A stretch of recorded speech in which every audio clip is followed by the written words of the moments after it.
guys will be going out and driving. Magmamotor kami. So, pasyal namin kayo. Ayan, may outfit. Nakapang ano tayo. Sure. Ayan lang. See you there! Faster! Okay, bye! Magdadrive na kami. Hurry up, hurry up. O diba guys, tignan nyo ang pogi ng aming KTM. Yan ang kanyang motor. Ang mahal niyan, grabe.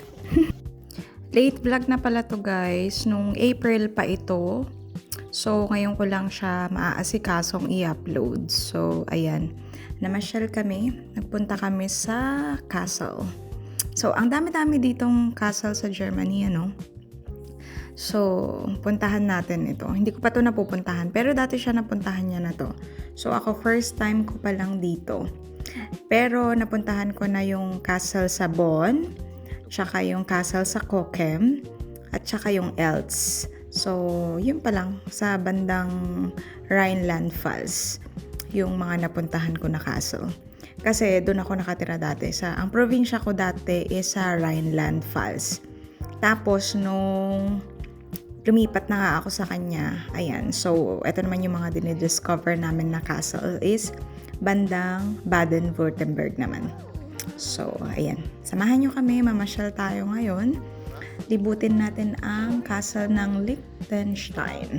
So, hindi ko alam kung tama ang aking pronunciation. So, bahala na kayo dyang magbasa.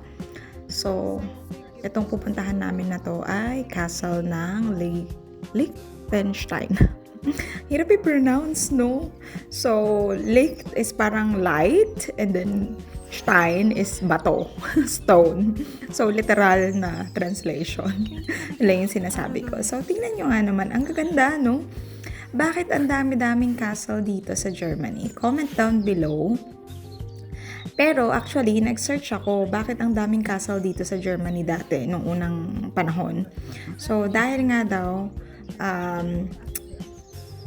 parang iba't ibang may kanya-kanya silang area. Okay. At pinamumunuan sila ng kanya-kanyang may prince, may duke, may king. So, kaya yan, may kanya-kanya silang area talaga. So, kaya napakadaming castle dito sa Germany. At tingnan nyo naman, ang gaganda. Grabe. So, ang gandang pagmasdan, tapos parang pagka-iisipin mo lang nung unang panahon. So, ganyan yung mga bahay nila. 'Di ba? Tsaka talagang matitibay. Ang kakapal ng mga pader at talagang mga bato. So, malamig sa loob niyan. So, ang mga bahay dito sa Germany is parang pangsangga sa lamig talaga. Anti-winter ba? Kumbaga. Kasi mas matagal yung taglamig dito kesa yung summer o yung tag-init. At tingnan nyo naman, ang gaganda ng mga view. So, parang lahat ng mga castle parang laging nasa itaas, nasa tore. Yung parang pinagmamasdan yung mga city or down there, yung mga kabahayan. So, ang ganda din nilang parang strategic location for war, charot. 'Di ba? Bago ka sugurin, makikita mo na dun sa ibaba, no? Tama nga naman, 'di ba? Tingnan mo, parang Rapunzel lang 'yan. 'Di ba? So, lahat 'yan may mga garden sila. Ang gaganda din ng mga garden nila. So, hindi na kami nagpunta dun sa may mismong loob ng castle kasi another bayad pa dun. Ang ganda niyang pagmasdan, no? Maliit lang siya. Pero ang cute-cute lang niya. Ang cute lang nito. Tapos overlooking nga yung city nila dun. So, ayan naman ako, syempre, eme. Picture tayo. Picture tayo dyan. And medyo malamig pa yan, kaya yung mga tao na makikita nyo dyan sa paligid is mga naka-jacket pa. So, ayan. Ang ganda, no? So, samahan nyo lang kami na pagmasdan yung ganda ng lugar. So, sana makapunta kayo dito. Masilip nyo ang ganda ng Germany. Sobrang ganda talaga dito ng Germany. Marami siyang farmland, tsaka mga bulbundukin, at madami ding mga castles. So, may enjoy mo din talaga dito. At simple lang din talaga ang buhay dito sa Germany.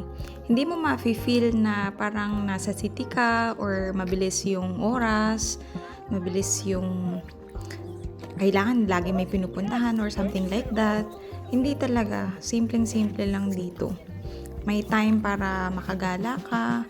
And then, parang balance lang for me ha. Yung makakapag-travel ka, tapos may work ka, makakapagpahinga ka. Okay naman. Simple lang talaga din dito yung buhay. So, enjoy naman dito sa Germany. Ayan. At tahimik lang din talaga dito. Lalong-lalo na pagka wala kang malapit na community ng mga Filipino. So, wala ka talagang makakasama or makakausap. Yun lang. So, kung dalawa lang kayo sa bahay, dalawa lang din kayo sa bahay. Lalo na, gaya ako, malalayo yun na yung mga kaibigan ko kasi nga lumipat ako. So, kami lang din talagang dalawa. At, ayan, kapag ka naiinip ako, inaaya ako naman siya. Maiinip ka na lang din talaga dahil tahimik din sa kapaligiran. Yung mga kapitbahay din namin dito sa bahay namin is parang walang mga tao ba. So, actually minsan maboboring ka na lang din dito sa Germany kasi parang nasa probinsya ka lang ba. Pero yung pagka-probinsya is parang tahimik lang. Hindi kagaya sa atin sa Pilipinas na marami kang maririnig na nagchichismisan at maraming tao, may maiingay, nagkakantahan. So, dito hindi, iba talaga dito. Iba talaga ang buhay dito. May kanya-kanya at walang pakialaman. So, ayun lang. Simple lang talaga. Nasa ibang bansa ka nga, 'di ba? So, ayan. 'Di ba? Samahan nyo kami maglibot-libot sa castle na ito. At guys, ang Germany ay merong mga around 20,000 castles and palaces. Dito sa Germany.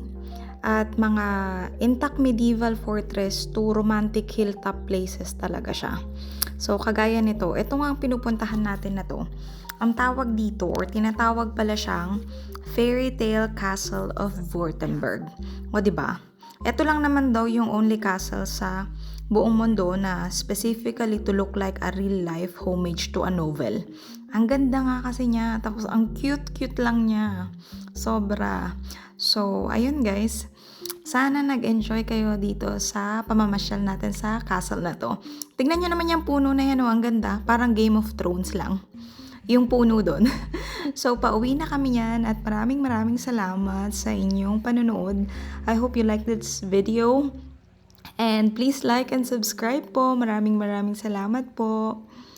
And again, thank you for watching. Bye! Tschüss!